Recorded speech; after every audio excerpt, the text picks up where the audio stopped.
Hello and welcome back to the channel, everyone. Thank you all so much for being here. For those of you who are new, my name is Jane. So let's go ahead and talk about the transits for the week. Now, we have some bigger shifts going on. We have the sun coming into Aries, which of course Aries is the sign of the sun's exaltation. We have Mercury coming into Aries as well. Actually, Mercury comes in on the 19th, Sun comes in on the 20th, so they'll be conjunct at that time. We have a new moon in Aries on the 21st, first degrees of Aries here. We also have Venus moving into her sign of rulership, which is happening like today, okay? So where to begin? Let's first talk about the sun. Now, the sun moving into Aries is always a special event. Sun, of course, we've got the spring equinox up here in the northern hemisphere, vernal equinox down in the southern hemisphere. I'm going to take a northern hemisphere perspective, okay? The sun coming into its sign of exaltation, crossing over this equinox point.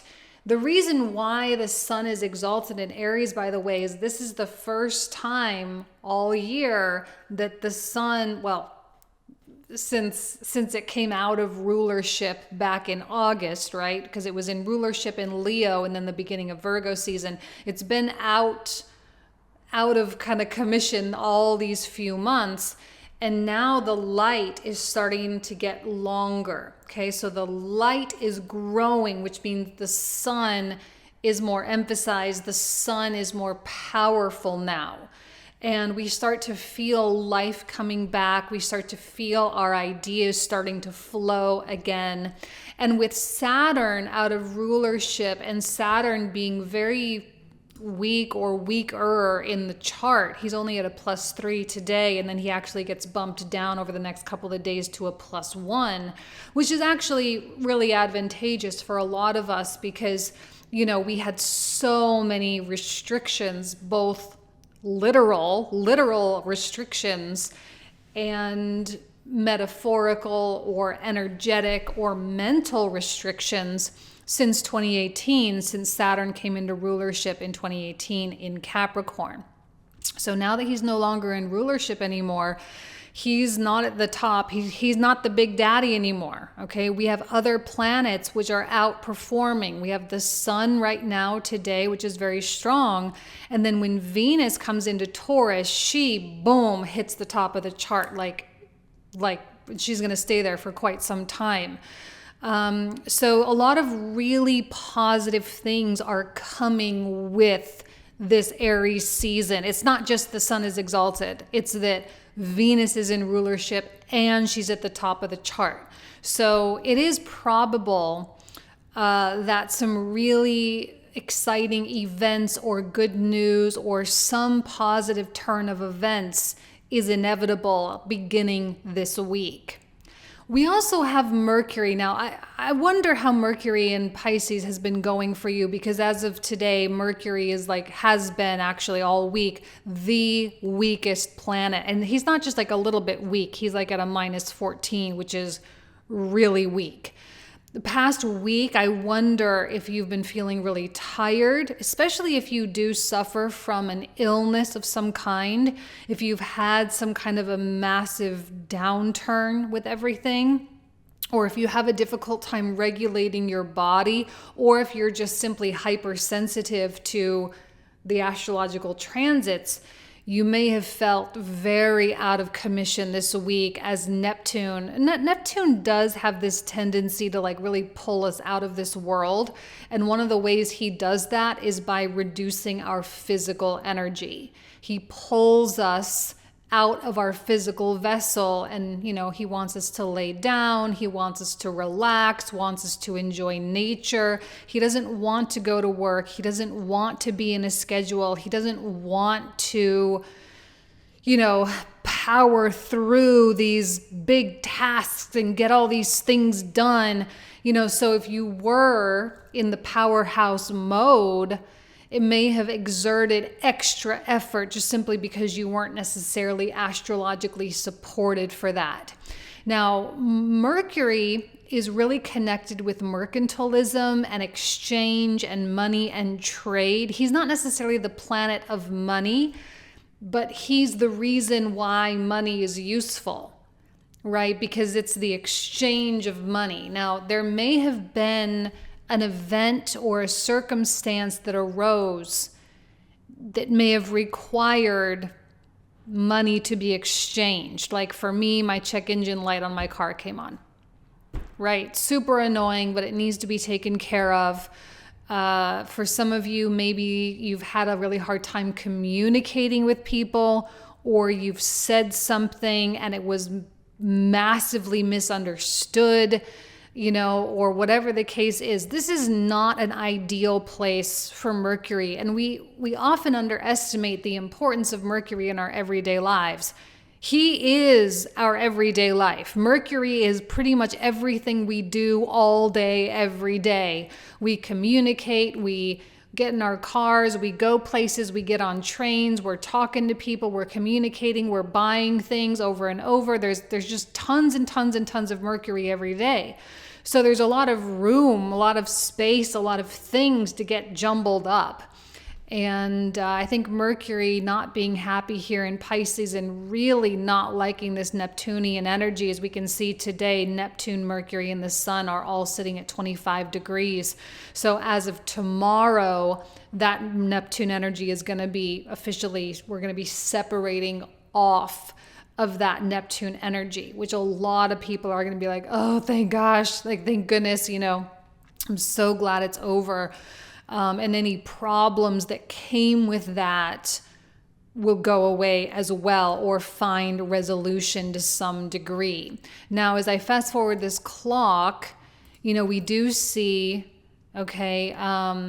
here's the new moon, which is happening on the 21st. We have Mercury here as well. So we're hitting a season now where there's just going to be a lot of Aries energy, and we can see, here's Venus, she comes into Taurus today. So as she comes into Taurus, she immediately hits the top of the chart. Now we have had, did I say this already? I'm sorry if I'm repeating myself. We have had Saturn at the top of the chart for 2 years, with the exception of maybe like 1 or 2 days where he falls down, Jupiter gets stronger, whatever the case. But he has been at the top of the chart for a very long time. He's not up there anymore. We have a benefic now. Okay?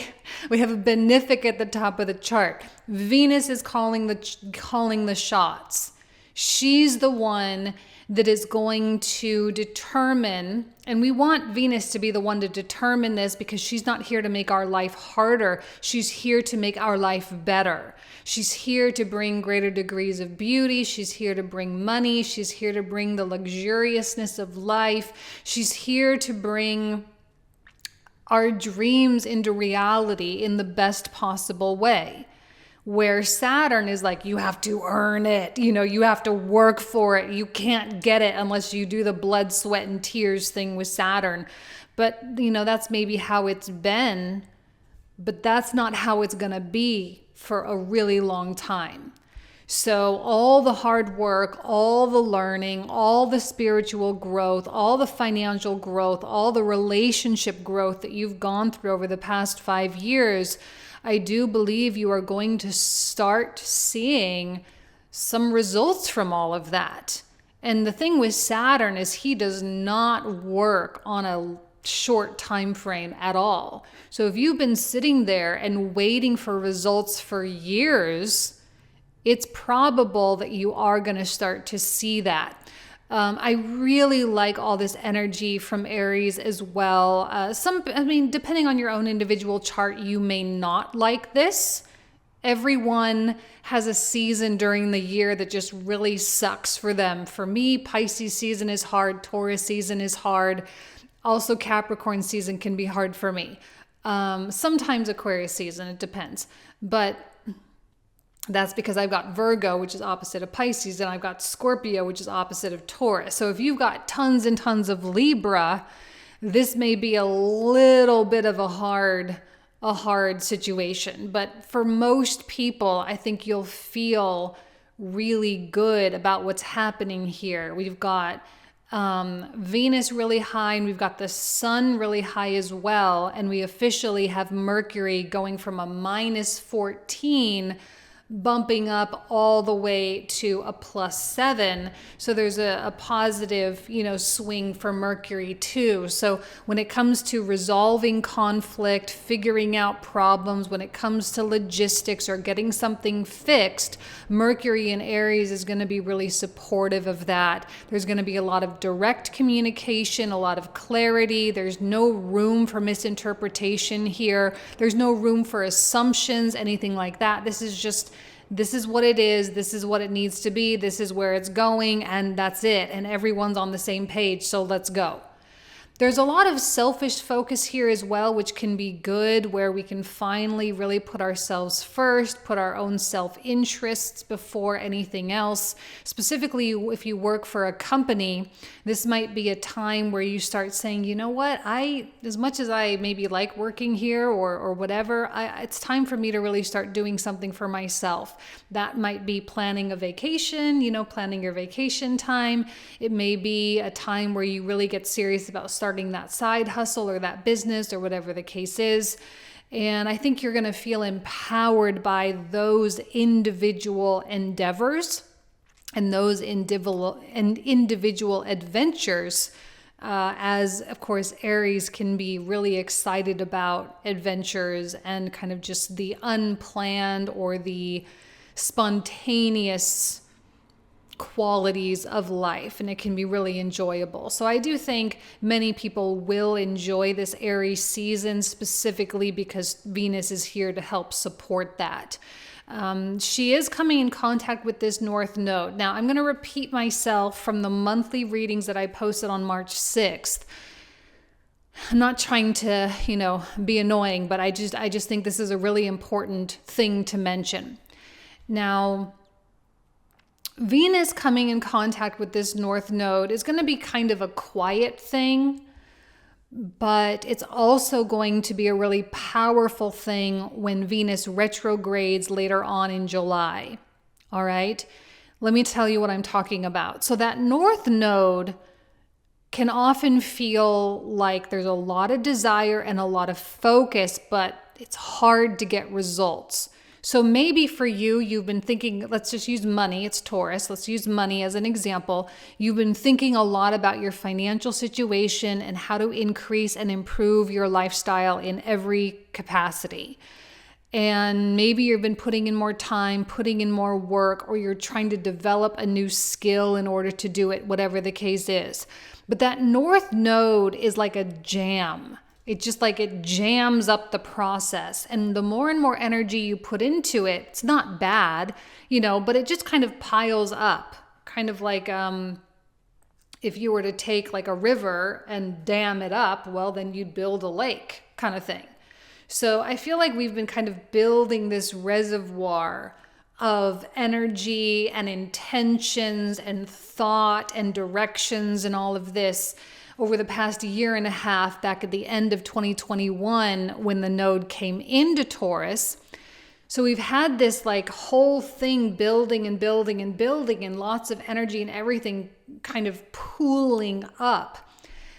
And Venus is kind of coming here, and I think she's just sort of analyzing the situation. It's like she's visiting the reservoir, taking a look at the equipment, taking a look at what's happening, and just sort of saying like, okay, let me ponder on this. Let me really think about this. Let me figure out how I can get everything arranged.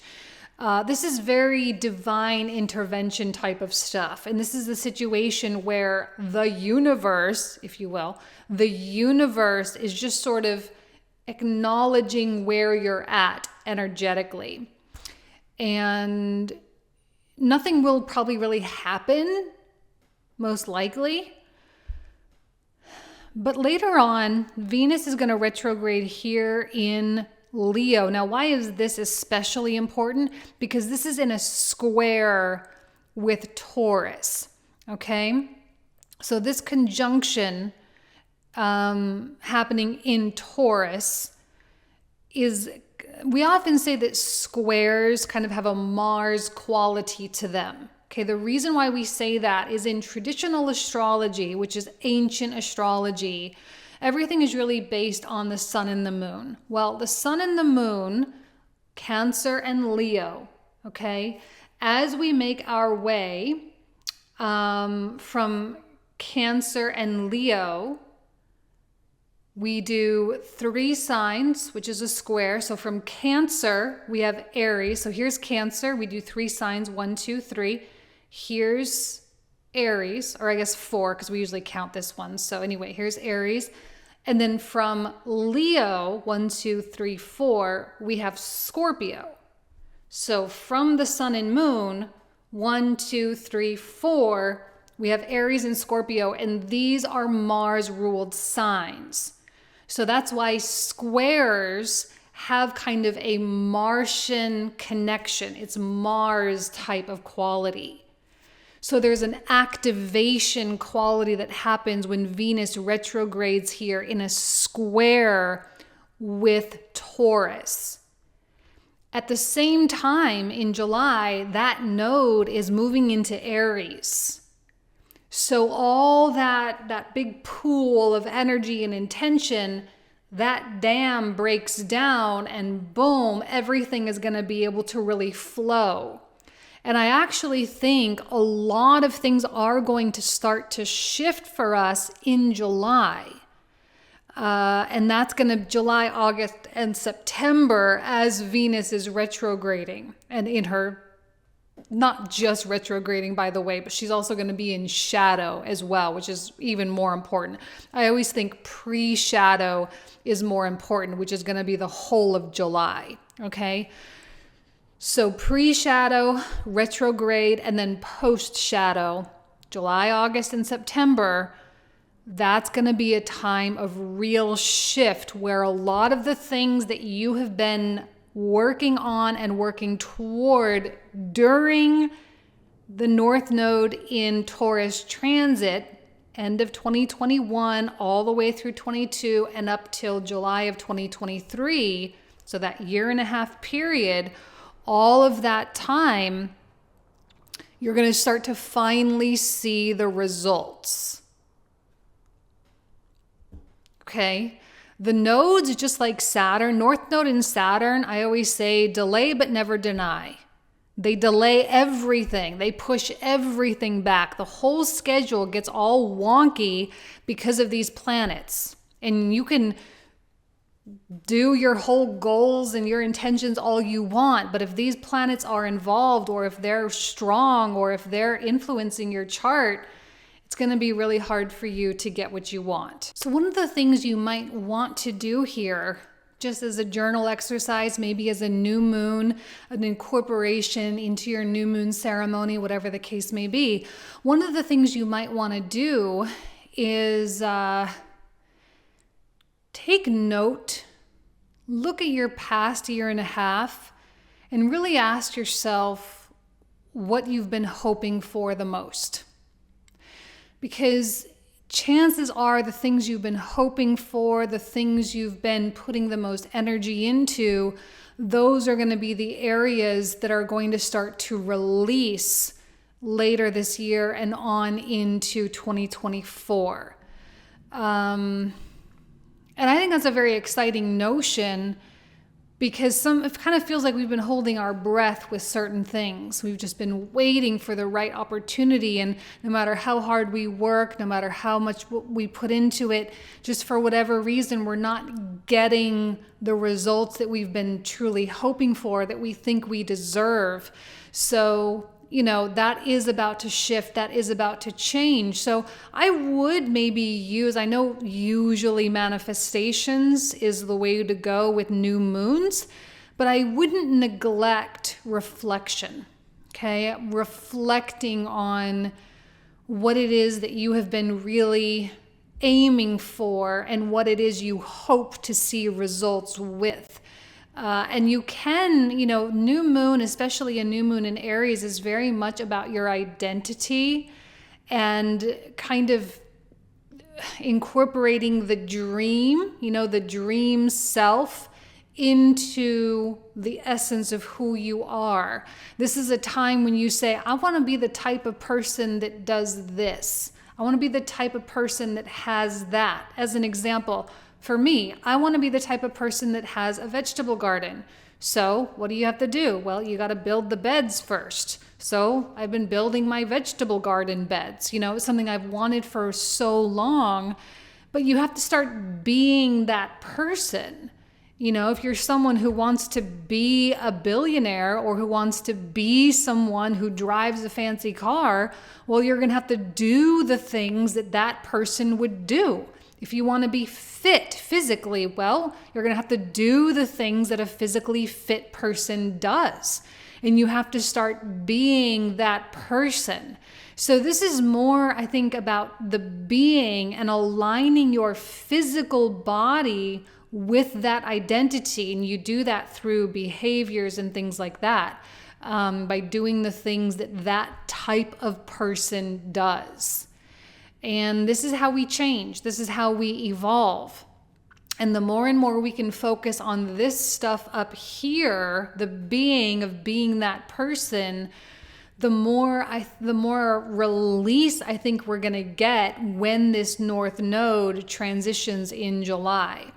There's going to be a lot of alignment between who we are being and all the intentions and all the investments that we've made. And we're going to start to see that stuff coming together at the end of the year, and everything will make a lot more sense. Right now, this is just kind of a preliminary transit that's going on, barely noticeable. Venus will be bestowing a lot of other benefits and a lot of other, good things for us to be focusing on, which will be really, really great.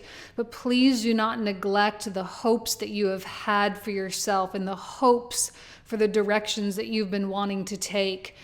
Because all of that is going to be illuminated in the next few months with her retrograde in Leo. Okay? It is a beautiful week. I hope you get to enjoy it. If you're at a place with nice weather, I hope you get to go outside. I know for me here in Mississippi, it's going to be a little on the chilly side. It was like 80 degrees for weeks, and now it's like back down to the 50s. But that's okay. It's still going to be spring nonetheless. So I hope you guys have an amazing week, and I'll talk to you soon. Take care.